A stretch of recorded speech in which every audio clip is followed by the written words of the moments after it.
Today's video aton karon na interviewon isa ka dating former nga madre si Ma'am Gumana.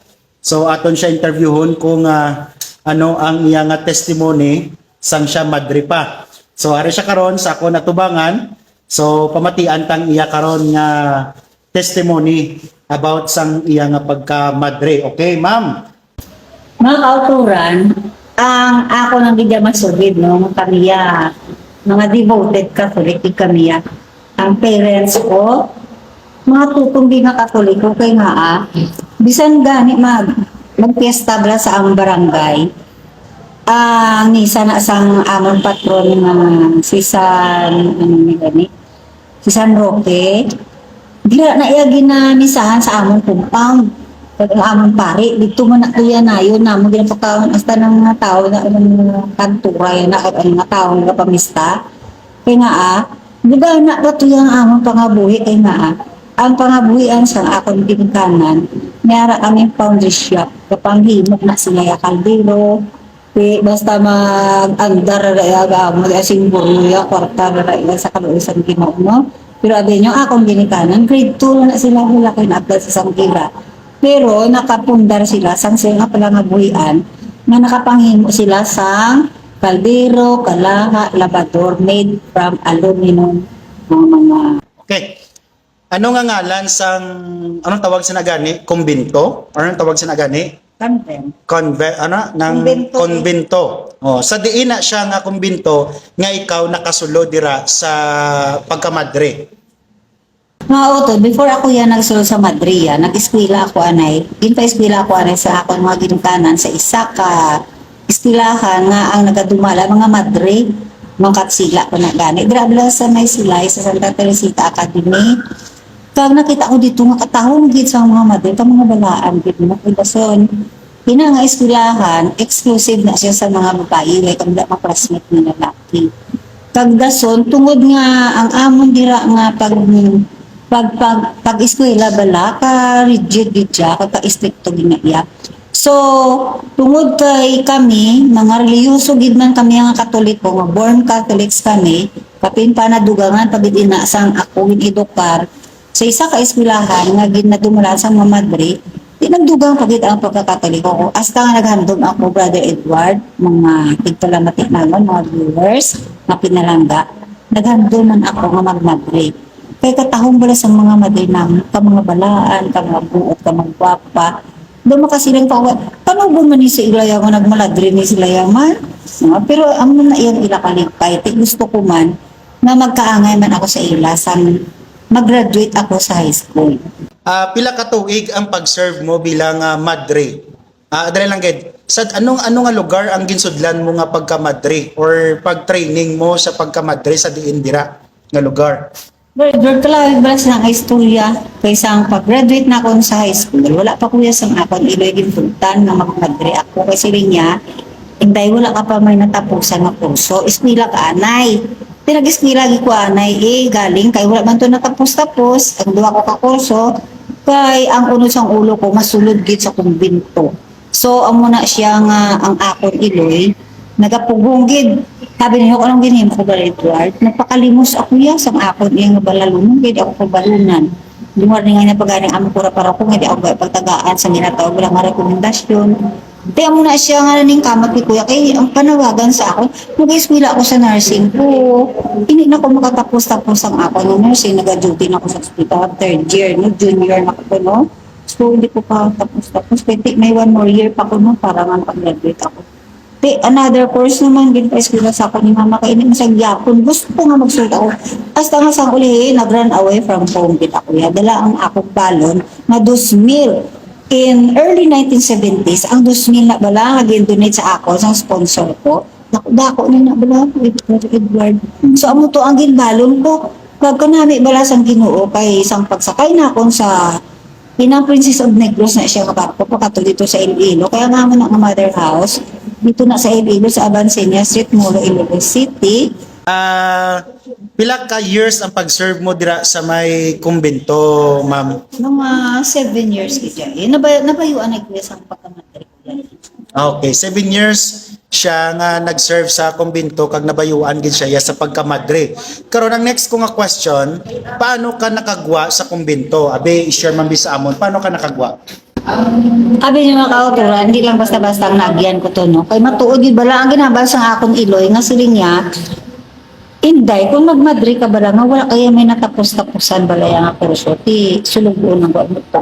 Sulubuon ka na ilato, ti ulipo ng buwan mo to, ti hindi ko gusto na makatapos sa inyo kurso, kay mamadri agad, ayun, kaya kaya nga uliponin ka to. Bigay pa nung doon ko ginati kay mas labaw ang akon nga gugma sa pag-alagad. May siling ko, bawa ko ng ambisyon ta bala nga luyag ta bala para Edward na magsanta. Kay ano bala ang ginasilig sa mga tao. O, Saint Lourdes, pray for us. Medyo ko namin mo bala nga ato ka na sa langit, no? Nga kung napatay na ako, ato ko sa langit. Pag nagsanta ako, pag ang mga tao doon sa duta, nagapangamuya ko sa akong Saint Lourdes, pray for us. Kaya mo man ang aton yung mga Katoliko kita.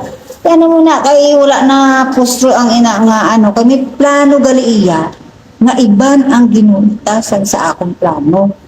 Kaya amo na nga, after sa 7 years ko nga panilibihan, kaya bisan pag ang mga madre dito bala, sa aming pagbita gali ito, nga wala, ibala yan nakatapos ang kurso. Oo. Ginapa-eskwila na to sila sa amon mga madre, sa amon sa periura.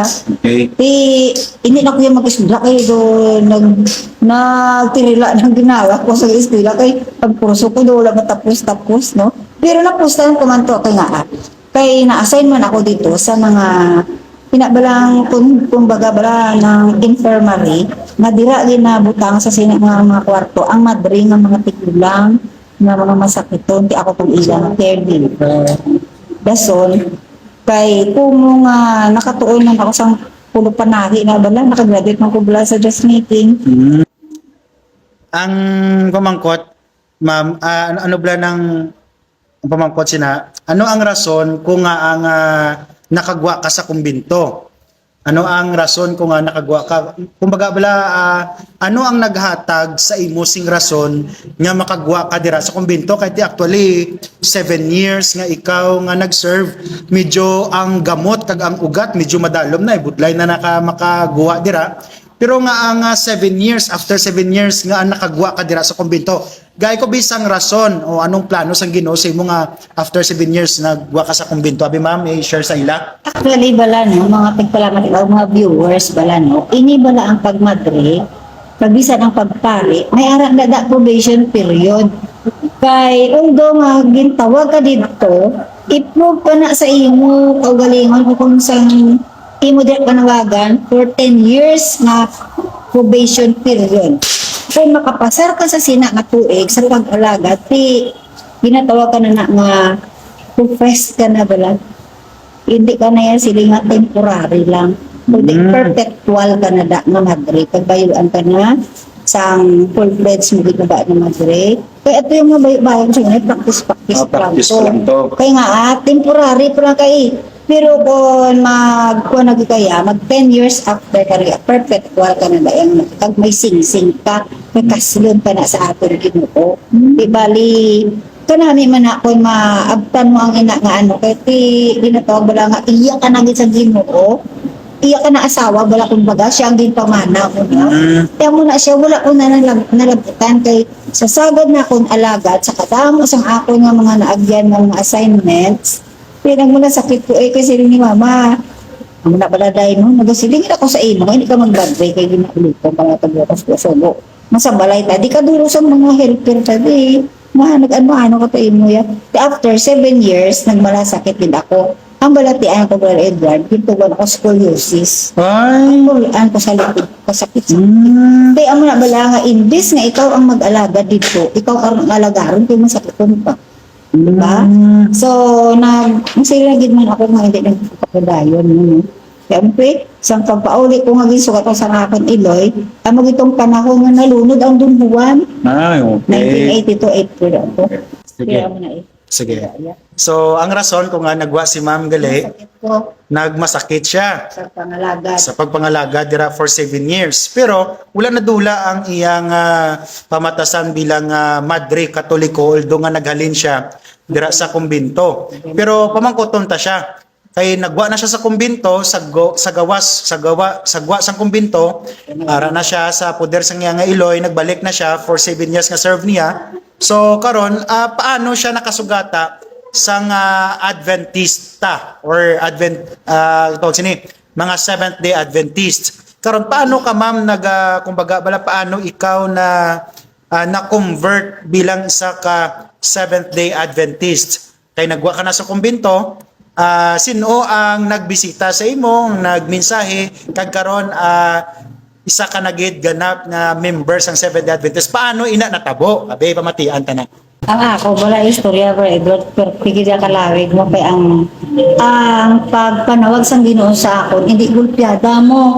Kundi pagwa ko na to sa kumbento, magrinagwihon ako gihapon. Kay very active gid ako ya sa among simbahan, nag-legionary ako, gayon, mag-intro mo po sa mga couples for Christ, pero ikaw na kaya ba na, single for Christ, kaya nagulong. Di ba namin ubla ka live ko siya mga autogram. Kung hindi naman ako kabalik sa kurso ko ito nga manars ako, o kung eskwela ako sa akong commerce, major in accounting, kaya may edad ako mo. Hanggang kung ako nga kurso, ma-welcome din kami yadra yaya, nabisan may edad na kami ang pagkamaestra. So, nakagraduate din ako as BSE, Bachelor of Science in Education, major in English, minor in Filipino. Pag nakamaestra din ako iya. Pag sa ulihi, isang dira na ako nga maestra na ako, inang nag-loan ako, Brad Edward. Pwede niya ka pa, Londonir lang maestra, hindi pala. Wala loan kami yan. Kaya muna nag-loan ako. Pag nagpatindo ko sa kapilya ko to, sa duta, naging inherit ko sa akong parents. Pagdason, napatindo ko sa kapilya ko, may grupo kong mga charismatic mo. Dito sa kapilya nga ina, dira kami praise the Lord, mga charismatic. Kuda, sa charismatic, may kami gani na ng great disappointment eh. Kaya nag-practice ito, kasi namin kaupod na makarisip sa amo ng mga panay, tinitito, wala mo. Ay, awan mo kami hulat sa kaiginig. Wala mo nagkarete, great disappointment. Great disappointment, ma'am. Hasta nga, sa ulihi, ini naman niya ang mga kabataan sa among barangay. Gina-Flores de Mayo kung sila. Kung legionary ko bala mo. Pinasulit sa among eskwelahan iya. Meron na animator man ako sa isa pa gina ka grupo bala sang Marian Crusade na bala. Marian Crusader dito ya. Isunta big ko ni Maria ya. Ang rosaryo ko, abi mo, sang dito pa ako sa komite nito. 150 gid ina ya ka Hail Mary kay nga ang amon diri nga abi ko may nagkawa na iya nga rosaryo ko sa panga namon niya. Amo nang napitik-piti namin yung mga Hail Mary full of blessings. Sino to singkid pa na. Masang pagwa ko sa kumbento mga kauturan. Kung nakakita ka mo sang tuhod o sang bulik ka amo na sa kahining sang akon tuhod. Sang luhod sa rebulto ni Maria. Ang amon nga kumbento, ginatawag na siya nga the Congregation of the Mosoy Rosary of the Philippines. Dominican Sisters of the Mosoy Rosary of the Philippines na dito na sa Abansenia Street, Molo, Iloilo City. Na-challenge ko bala kasi ano yung mga Adventista naman? Maestra ko, dayon, ang kurso ko sa nursing pa ako, do ka-proud ko bilang kada ako na ibalong, pero kamango sa akon. Sa ilan na ibalong, ako may namang ano mo. Ano ni sila nga klase ka mga tao man. Muli, Sister Christy, tinahan mo gani ay, hindi kuya mamay magdoktor sa imo yan, nadok kasi yung basi ba mangkat mo kuya nga, hindi kuya kabalo mang sabat. Ko, tunan mo, ang gusto ko nga tapi ko, kung amo na nga kung gusto mo magbalaan, tunan mo na ka mo imo, doktor nga sa ako. Kaya lang, kabang terapit sa balay, di rin lang si stulog. Hasta nga sa ulihi, naglabot ang istorya namon sa cross collision. Siling po, ano mo na sis ang cross collision, Sister Christy man? Hina ba lang pares-balas lang kasi bilang tadabo sa kainuwa nga ang iya panawagan 120 anyos na ang panawagan niya nga masulod sa arka kaya may maabot nga anaw nabta na sila niya sang anaw ang iba niya wala nagsulod ang wala nagsulod ano itong wala na luwas kaya nasirahan sila sa arka kaya mo man sa imo naging pabalutan na ka sang kamaturan kung hindi ka pagisan ang baton pagbasik masirahan ka sang kaluwasan. Di mo na siya ang cross collision nga ganyan tawag. Kaya sadya, kay sige na ko to simba. Wala na ko to bala nagasimba sa amon niya simbahan.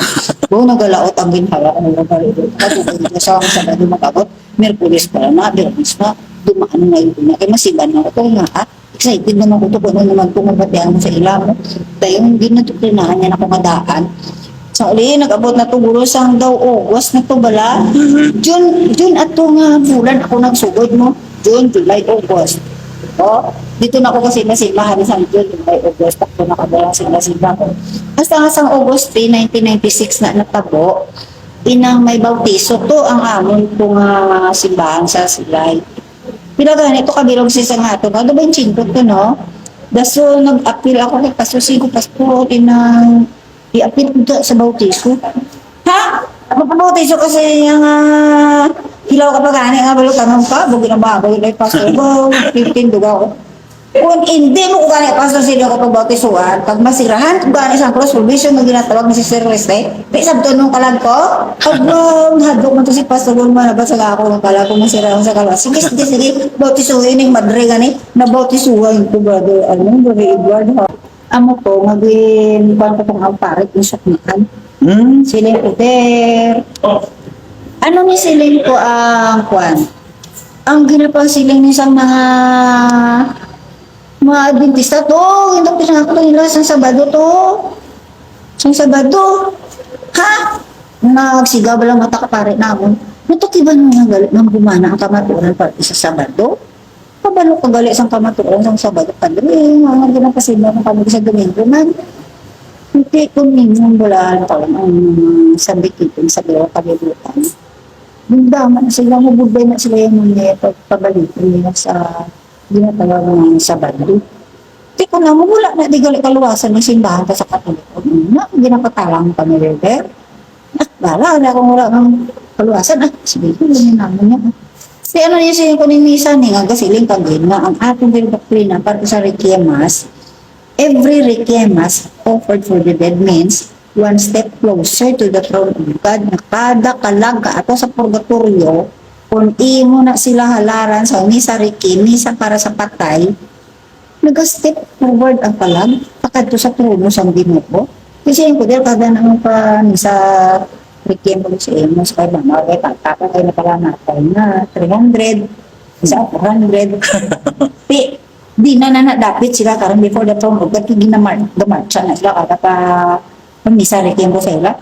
Ang katulang ulo mo pa ito. Nabot gano'n. Ako pa balon na. Nahihira palang dahil before the throne of God kay wala man ko kakita kung di na sila ya ate tinunto ng office yun. Kay der, wala bala father sing misa na kay ang misa nga ay nahalagalag. Gindoktrinahan ako ng pastor na Clito, gintapos na nasang Ginoo sa iya kamatayon sa cross. Kay sino pag nahalag ang sobra pabi sa iya na kamatayon sa cross, kay amo ato sang una, masang wala pa ang Ginoo nagkarit, may halag-halag. Doon ang doktrina cross pare sa ako ng halag-halag. Pisiling yan, wala ko yan ng kabalo, kundi na nang talag na naman mo, nagpapapagpulat ko ng bad. Kay siling yan, inang pagmapagin ng kubukot ng ita o prano. Pisiling ko, mag-amo na gali, wala gitman purgatorio, tinga nga amo na yung nataya, kinatapos sa amo, napatalag mo kami nakatapos. Ay, ma'am, subigan ito na lang dami, sima ko, dahil di ba lang kayo wala kami ng mga misa-misa, pamugas-mugas na yan namon ng mga pari. Araw na bala, pamugas-mugas yung ila ko mga pari. Ako na question dira. Ano gid nga kumbaga bala, ano gid nga doktrina nga nagpakumbinsi sa imo nga nagpatugmaw ikaw sa Adventista? Ano nga kamatuoran nga nakita mo or ang light nga nakita mo diri sa Adventist kung nga nagpatugmaw ka be sabta ina be? Ang siling bala to sang amon pare, to bala nga gintagtuan ko to bala sa amon kong adlaw, nagsiling ko siya. Ni-confirm niya gid man sa ako nung siya, minsa ko gid na naman bala mo, yung Sabado. Ang Domingo na iaamon amon ng Domingo sa Domingo. Dason, bala ang Adventista na bala, ang simbahan na, Seventh Day Adventist na bala. Amo binabala ang natuod gid bala ang simbahan. Pisiling niya, minsan, kabalo ko magalit dito, ano mo kami ang kabigay na rin yung sige nga, ano nung nailig ko sa inyo ko. Kung natukbanan na inyo dito ng Gumana ang Sabado sa mga Adventista, padayon kami dito. Kay amugid ina ang matuugid na simbahan, ang Seventh-day Adventist. Pag pumapadayon kami na dito, tugtugid sa katapusan, mamaluwas agad. Hindi ka ba nagaliin ng mga kaparian sa pamatuupan? Hindi, gano'n kayo na-deceive lang yung kapitan, no?